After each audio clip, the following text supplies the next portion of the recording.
れ赤外線カメラじゃない？カメラだろあれ。カメラがあったらやれんな。違うよ。反射板だよね。あ、違う、光っとるな。カメラだろあれ。ちょっと見てみようか。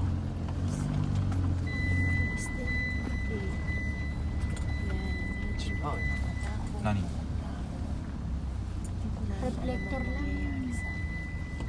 ほら。話書いてある？反射板。いや読めん。何書いてある？ Sobrang と dilim. りあえずどこに電気を持っていきたい？どこで？こじゃあこでいい。この広いとこ。広いとこでやるならちょっとパークするわ。じゃあ何書いてあるか読もうかな。ここでいいの？あ、いいよ。いいよ。よし。いいわ。よし。ちょっとじゃあこのままつけとくよ。いいよ。 Basta. いや、大丈夫。向こう行ったらダメ。川の向こうはダメ。危ない。 Baka dito mo na. めっちゃ照明じゃない。 Ayan, magsiset na kami ng aming fire. Ayun pala may mga kahoy.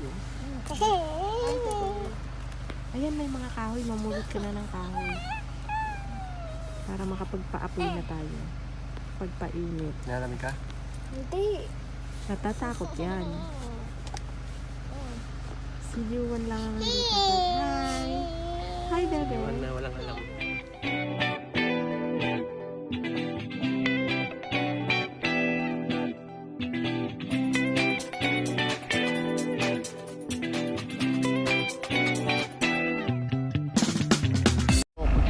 Magka-camp.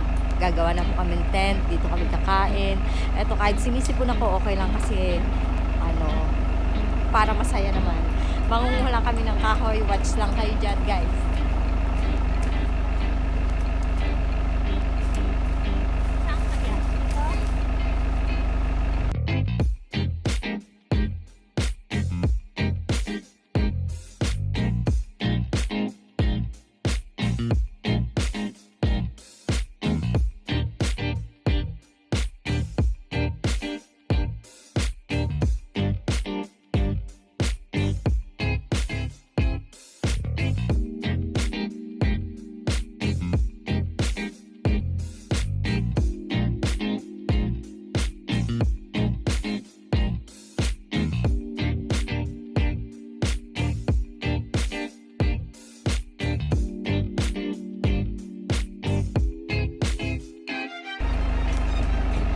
Gawa po kami ng apoy.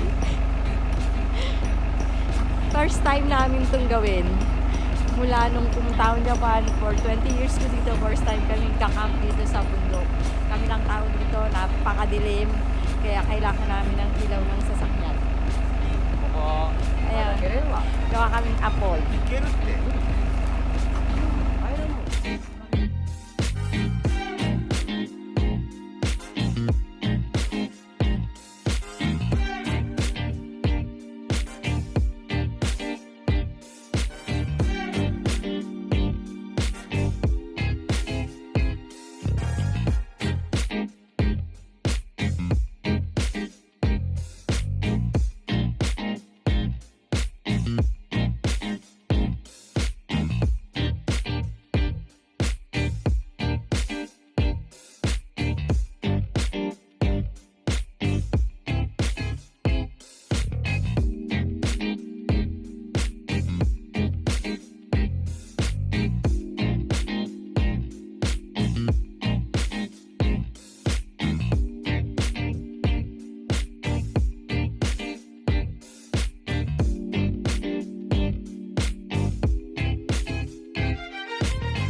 morning! Ito, dyan kami natulog sa tent. Tapos to, yung isa sa kotse. Wait lang ah.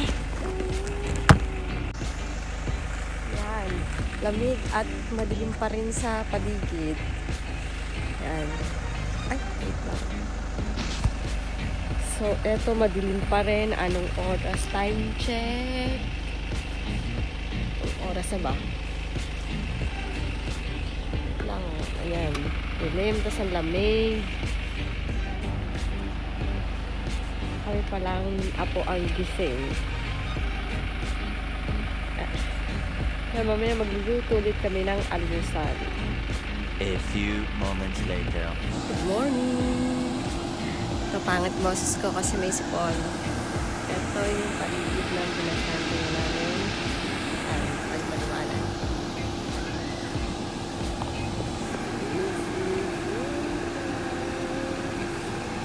Yan, kagabi medyo nakakatakot. Kasi sobrang dilim. Sobrang lamig. Ayun, pero okay naman kasi naririnig namin yung mga calls, yung ng ibon, pero wala namang mga dangerous na animal. Mamaya papakita ko sa inyo yung calls sa aming paligid kagabi. Papakita ko sa inyo yung falls. Wala dito. At is the falls. Maliit lang naman siya. Lang ah. Ah! Yun, nakita nyo? Ayun yung falls.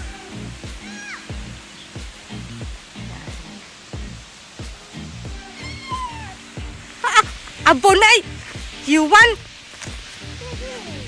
No, no, no. Abunay, abunay, abunay. Let's go. Kasi sinundan pa ako ni dalawa po yun.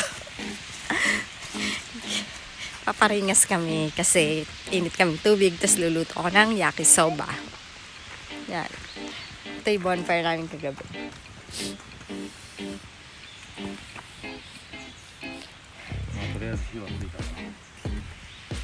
Bada di siya. Tulog pa yung mag-asawa sa kanilang tent.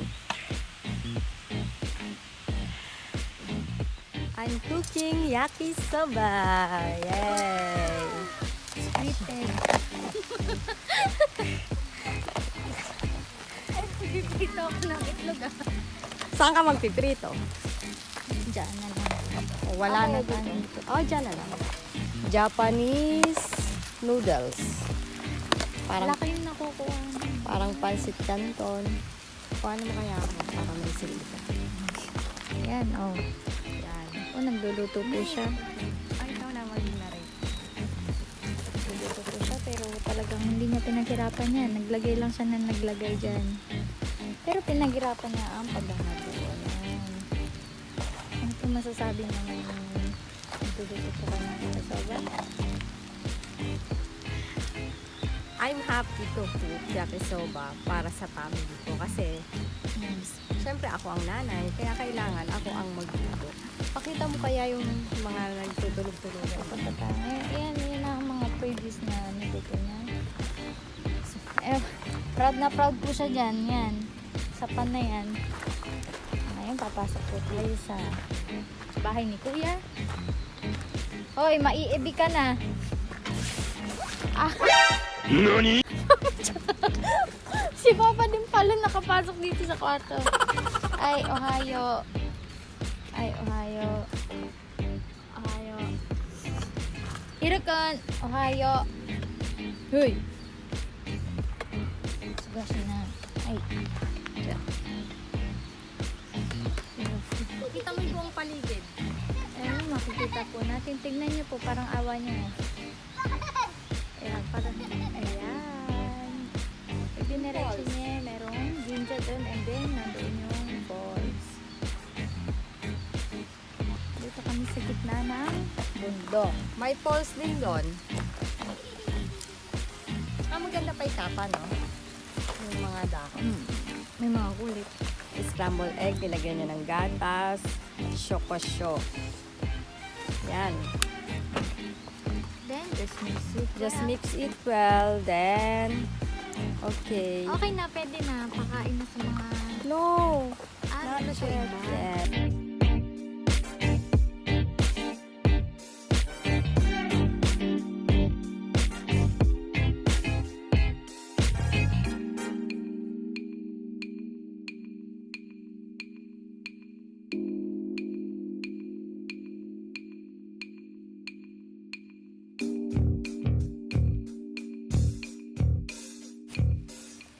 Oishi? Oishi desu ka? Kata ne. Iwan, oishi? Wow! Ang daming sipon. Punasan mo naman. Yung bata ka, pag sinisipon ka, pinupunasan ka naman ng magulang mo. Ito na sinisipon. Mecha oishi. Oishi ni Kiko iru ne. Ang daming ganda. This is the view of pinag-campingan namin. Yan, Japanese style. Tapos, meron dito kasi falls. Kaya yung kagabi, sarap matulog kasi natural falls yung naririnig mo. Kaya lang, kakatakot dito kasi may trap number. Ayun yung falls. Siyan, diyan dumadaan yung tubig niya. Yan. Sabi ng matanda kanina, pumunta sila dito, sa kabila na yan, may trap para sa bear. Kasi may bear daw dito na nahuli. Last 2 years. Delikado. Kaya may trap sila para mahuli yung iba pang bear. Pwede naman daw mag-camp dito, kaya lang, kailangan may ingay sa gabi. Kasi kung wala, aatakihin kami ng bear. Ayan yung tent. Picturean na ako, be. Papakita ko kila nanay. Kung nga rin nagpunod ito. Nanay ba talaga?